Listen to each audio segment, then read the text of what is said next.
under the DTV/video tab. Is this my new TV? It's simple, really, and no tools are necessary. Step 1. Disconnect your TV antenna from the TV and connect it to the antenna-in coaxial jack on your converter box. If your set and antenna use a 300 ohm flat twin lead wire connector, simply obtain a 300 ohm to 75 ohm transformer or balun. Hello? A coaxial RF antenna switch box will also suffice. Will all of this make Jack Benny come back? Next, use the cable that came with your converter box to connect the antenna out jack on the converter to the antenna in jack on your TV set. Remember, in some cases, your digital signal may come from another source, and you may need to adjust your satellite. If you have any problems at all, simply visit the following websites for assistance. Hit up 2 slashes, period digital tips, period, orja. Period DTV.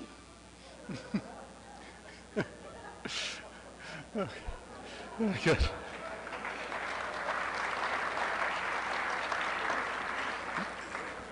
The credit for that goes to Spike Ferriston, the kind of Mo Rocca of Fox Television. He does some wonderful satirical videos like that. And it turns out that the lady in question here shows up regularly, and I'm dying to meet her. She's got to be incredibly bright. She's a great actress. So thank you for indulging us on that. What I want to do is run you through a bit of the background of the whole conversion. As I say, we'll deal with some of the technical issues after the presentation. So let's talk a little bit about what the conversion is all about. As many of you know, it is a federal mandate. It's a series of laws that began to be passed in the mid-1990s, running through to the current moment, well, to the last year. The 09 in question mark there is because we don't know whether we'll get another piece of legislation this week or next, extending the deadline. Those laws have been implemented by a series of federal communication rulemakings over roughly the same period, and those rulemakings sort of just keep following in track with the statutes. Fundamentally, the conversion requires all television stations to cease analog transmission and to continue over-the-air broadcasting on new digital standards. Now, this affects not only the transmission process, but also the reception process at your end as a consumer, and also production standards as well. What is digital television? It encodes and transmits programming as data bits. In effect, it's adopting computer technology, much as you experienced in the shift years ago, but from tape and cassettes to CDs and then to DVDs. It's sort of the same logic. What it basically does is it provides for a much more efficient use of the spectrum, or what we loosely call the airwaves, providing much more information, and information in that sense being computer systems technology ideas, data, capable of being transmitted. That is to say, you can get much more information and data out there with digital television. It changes the transmission and reception standards, and this is what this conversion process that we're all going through is all about. The old analog standard, the so-called National Television Standards Committee, NTSC recommendations, have been in place since the 1940s. That's the 4:3 aspect ratio on your old analog television sets and 525 scan lines. Changes to the new digital standards, the Advanced Television Standards Committee recommendation.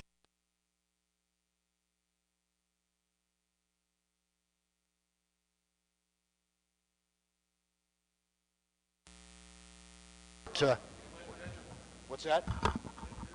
Yeah. Much more. There it goes. Came back. See? There we go. Thank you.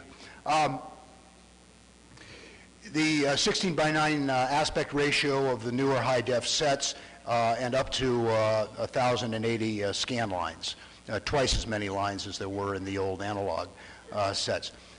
It also changes the use of the television frequencies. That is to say, TV channels now become thought of in terms of digital bandwidth as pipelines. So the 6 megahertz of a television channel, which is what you're required for any one of our broadcast television channels, becomes equivalent to 19.4 megabits per second. Now, that seems highly technical, and what's the importance of that? We'll come to that in a moment. That capacity to think in bit rate terms and to organize transmission that way creates two major television transmission options: HD, high definition television, and standard definition television. HD, as you know, is the much higher video and audio quality. It's much more cinematic in its resolution.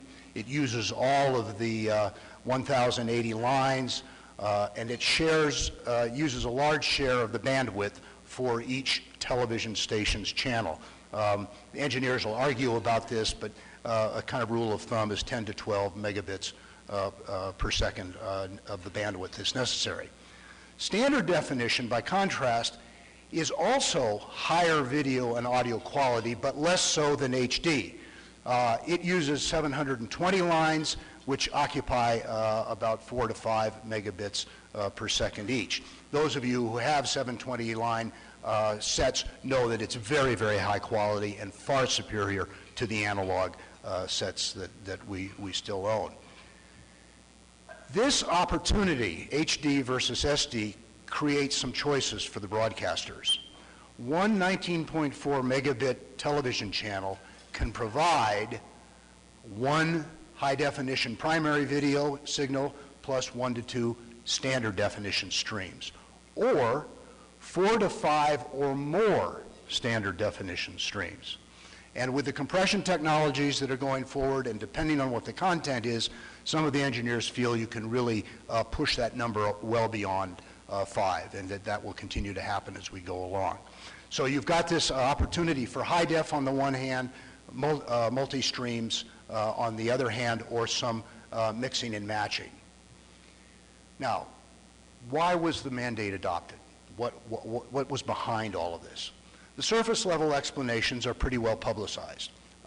Presumed consumer demand for higher picture and sound resolution, always looking for a better experience with television and audio communications.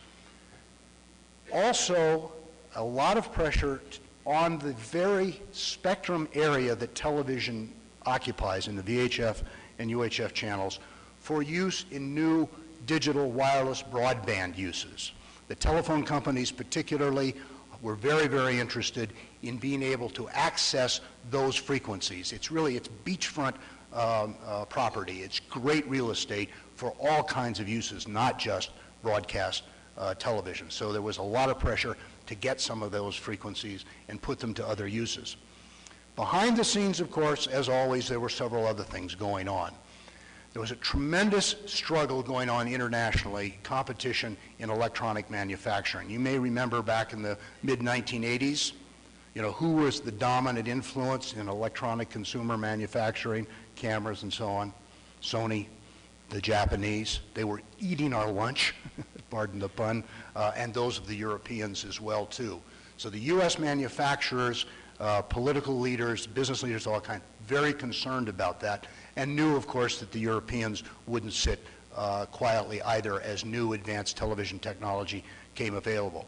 All manufacturers in all regions interested in new markets in consumer electronics to expand, so a new radical revolution of some kind in television technology would offer the opportunity to sell more things. I mean, you all remember 8-track cassettes and tape and so on. Pressures also to privatize, to be explicit, to monetize public assets.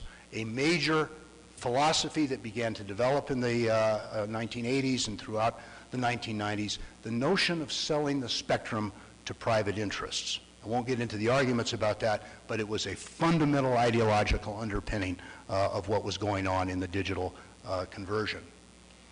Now, there were a series of problems that began to emerge over time. A number of them with the government itself. As in all changes like this, all legislation, the process was highly influenced by competing industrial interests, the electronic manufacturers, the broadcasters, the cable industry, the satellite industry. All of those had sometimes convergent and often competing in different interests. So that pressure was being brought to bear constantly on Congress.